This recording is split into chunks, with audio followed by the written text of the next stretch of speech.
L'actualité dans notre espace commun dominé par la réunion des ministres de la Confédération des États du Sahel, il en ressort de bonnes nouvelles. Tenez par exemple, nous aurons bientôt une banque confédérale pour l'investissement ou encore une centrale d'achat. Les ministres des trois pays ont en effet statué sur l'opérationnalisation d'actions prioritaires dans l'espace AES.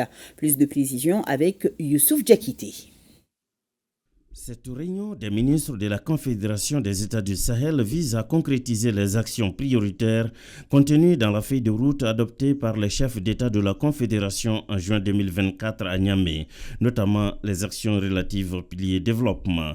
Aujourd'hui, à partir de tout ce que les experts ont pu faire comme travail, nous allons pouvoir examiner des documents portant sur la création de la banque d'investissement de l'AES, documents portant également sur la mise en œuvre des projets intégrateurs de l'AES, documents portant aussi sur le développement rural, mais aussi sur la libre circulation des personnes et des biens.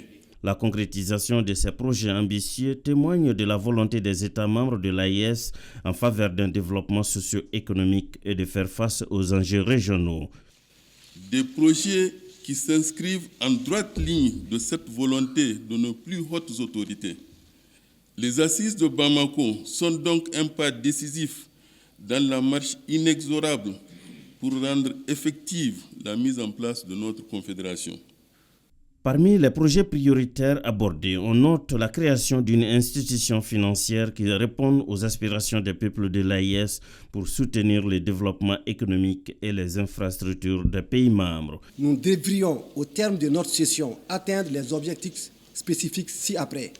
Valider la feuille de route concernant l'opérationnalisation de la Banque régionale d'investissement, proposer le projet de texte relatif au prélèvement confédéral AES, proposer les instruments juridiques concernant la libre circulation des personnes et des biens dans l'espace AES, valider les projets intégrateurs à retenir dans le cadre du renforcement des infrastructures énergétiques et de transport, proposer la feuille de route concernant l'opérationnalisation d'une centrale d'achat, valider un dispositif de suivi-évaluation des activités retenues et enfin formuler des recommandations visant à assurer une mise en œuvre efficace et diligente des actions prioritaires.